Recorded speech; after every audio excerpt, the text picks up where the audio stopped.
వక్ఫ్ సవరణ బిల్లును joint parliamentary committee ఆమోదించింది. 14 సవరణలతో బిల్లుకు జేపీసీ ఆమోదం తెలిపింది.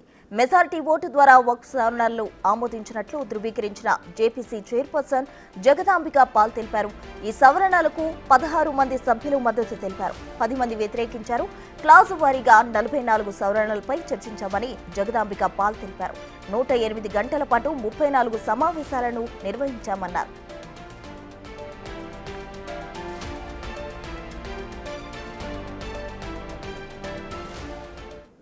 వక్ఫ్ సవరణ బిల్లును జాయింట్ పార్లమెంటరీ కమిటీ ఆమోదించింది. 14 సవరణలతో బిల్లుకు జేపీసీ ఆమోదం తెలిపినట్టు తెలుస్తుంది. పూర్తి వివరాలు మా ప్రతినిధి శివ అందిస్తారు. ఢిల్లీ నుండి శివ.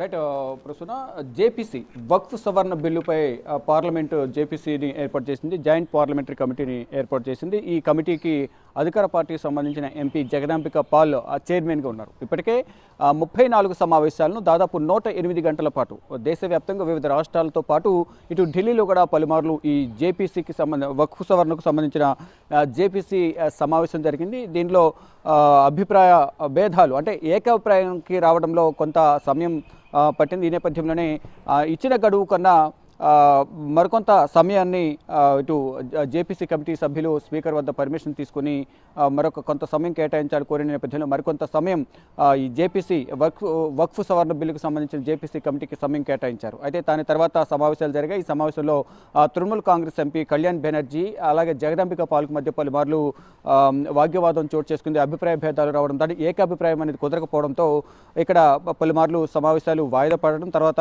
10 మంది సభ్యులను కూడా విపక్ష సభ్యులు ఎవరైతే ఉన్నారో వారిని సస్పెండ్ చేయడం కూడా జరిగింది. తర్వాత 27వ తేదీన మరొకసారి సమావేశం జరిగింది. 27న జరిగిన నేపథ్యంలో ఆ సమావేశాన్ని వాయిదా వేయాలంటూ లోక్సభ స్పీకర్ ఓం బిర్లాకు సస్పెండ్ అయిన 10 మంది సభ్యులు తెలిపారు. కానీ మళ్ళా యథావిధిగా 27వ తేదీన ఈ వక్ఫ్ సవరణపై బిల్లుకు సంబంధించి జేపీసీ కమిటీ సమావేశం జరిగింది.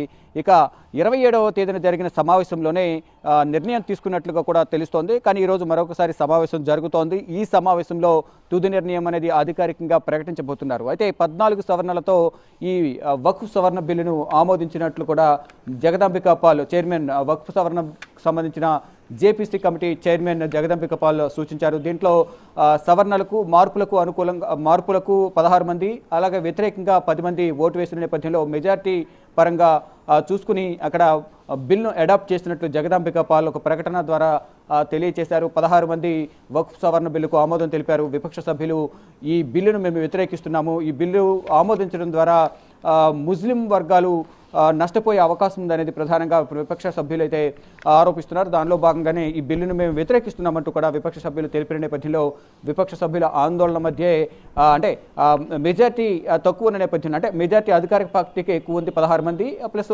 వ్యతిరేకించేవారు 10 మంది.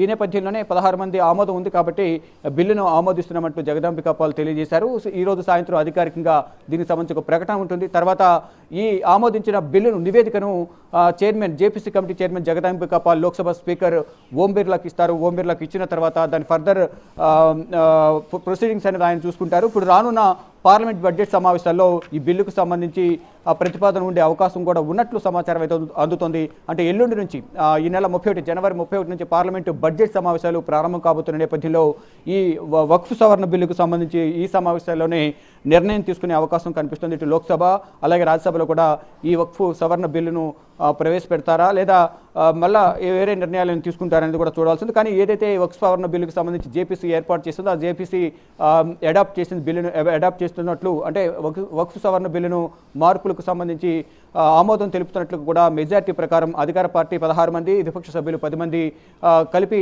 ఇక్కడ అభిప్రాయాలు వెల్లడించిన నేపథ్యంలో అధికార పార్టీకి మెజార్టీ ఎక్కువ నేపథ్యంలోనే ఈ బిల్లును సవరణ బిల్లును ఆమోదిస్తున్నట్లు జేపీసీ నివేదికను సమర్పించబోతోంది. ఈ రోజు లేదా రేపు లోక్సభ స్పీకర్కు ఈ బిల్లును సమర్పించే అవకాశం అయితే కనిపిస్తోంది. ఏదైతే 1954 వక్ఫ్ సవరణ బిల్లుకు సంబంధించి పలు కీలక నిర్ణయాలు తీసుకునేందుకే ఈ బిల్లును ప్రవేశపెట్టినట్టు అంటే 1995 వక్ఫ్ చట్టాన్ని సవరించడానికి ప్రయత్నిస్తున్నారు. ఈ బిల్లు వివాదానికి దారితీసిన నేపథ్యంలోనే ఇది ముస్లింల హక్కులను అణగదొక్కుతుందని భారతదేశ వ్యాప్తంగా సమైక్య నిర్మాణానికి వ్యతిరేకంగా మారుతుందనేది విపక్ష పార్టీలు ఆరోపిస్తున్నారు. దానిలో భాగంగా ఒక కమిటీని ఏర్పాటు చేశారు. ఈ కమిటీ దాదాపు 34 సమావేశాలు 108 గంటల పాటు సమావేశమై వారి అభిప్రాయాలను దీంట్లో వెల్లడించారు. జేపీసీ సభ్యులందరూ కూడా వెల్లడించిన తర్వాత ఫైనల్గా 27వ తేదీన సమావేశం జరిగింది. ఈ సమావేశంలోనే ఒక నిర్ణయం తీసుకున్నట్టు తెలుస్తుంది. ఈరోజు తుది నిర్ణయం అనేది అధికారికంగా ప్రకటించబోతున్నారు. జగదాంబిక పాల్ కూడా మీడియాతో మాట్లాడుతూ తెలియజేశారు. ఇది అడాప్ట్ చేశాము, మెజారిటీ ప్రకారం 14 సవరణల ద్వారా ఈ నిర్ణయం తీసుకున్నామనేది వారు చెప్తున్నారు. ఇక మొత్తంగా చూసుకుంటే దీనిపై లోక్సభ అలాగే రాజ్యసభలో ఎటువంటి నిర్ణయం తీసుకుంటారనే దానిపై మాత్రం ఉత్కంఠ కొనసాగుతుంది. ప్రసూన, శివ, మొత్తం ఎన్ని నెలల తర్వాత ఈ నిర్ణయం తీసుకోవడం జరిగింది? మొత్తం ఎన్ని నెలలు ఈ సవరణలకు సంబంధించి డిస్కస్ చేయడం జరిగింది? దాదాపు 6 నెలల పాటు ఈ సమావేశాలు జరిగాయి. అంటే గత పార్లమెంటు సమావేశాల్లో ఈ బిల్లును వక్ఫ్ సవరణ బిల్లుకు సంబంధించి లోక్సభలో ప్రవేశపెట్టిన నేపథ్యంలో ఇది జేపీసీ కమిటీ ఏర్పాటు చేసి అందరి నిర్ణయం తీసుకోవాలి, అందరి అభిప్రాయాలు సేకరణ చేయాలని కోరిన నేపథ్యంలోనే ఒక జేపీసీ కమిటీని ఏర్పాటు చేశారు. జేపీసీ జాయింట్ పార్లమెంటరీ కమిటీ చైర్మన్గా అధికార పార్టీకి సంబంధించిన జగదాంబిక పాల్ను నియమిస్తూ ఆదేశాలు జారీ చేశారు. తర్వాత 6 నెలల పాటు సుదీర్ఘంగా అందరి అభిప్రాయాలు తీసుకుని ఈ సమావేశంలో చర్చించిన తర్వాత 27వ తేదీనే తుది నిర్ణయం తీసుకున్నట్టు తెలుస్తోంది. కొంతమంది వ్యతిరేకించారు, మరికొంతమంది వారికి అనుకూలంగా మార్పులకు అనుకూలంగా మొగ్గు చూపిన నేపథ్యంలో ఇప్పుడు ఈరోజు అధికారిక ప్రకటన చేయబోతున్నారు. లోక్సభ స్పీకర్ ఓం బిర్లాకు ఈ నివేదికను చైర్మన్ జగదాంబిక పాల్ అందించబోతున్నారు. ఈ పార్లమెంట్ సమావేశంలో దీనిపై ఒక నిర్ణయం తీసుకునే అవకాశం అయితే ప్రధానంగా కనిపిస్తోంది. ప్రసూన. Right Shiva, thank you.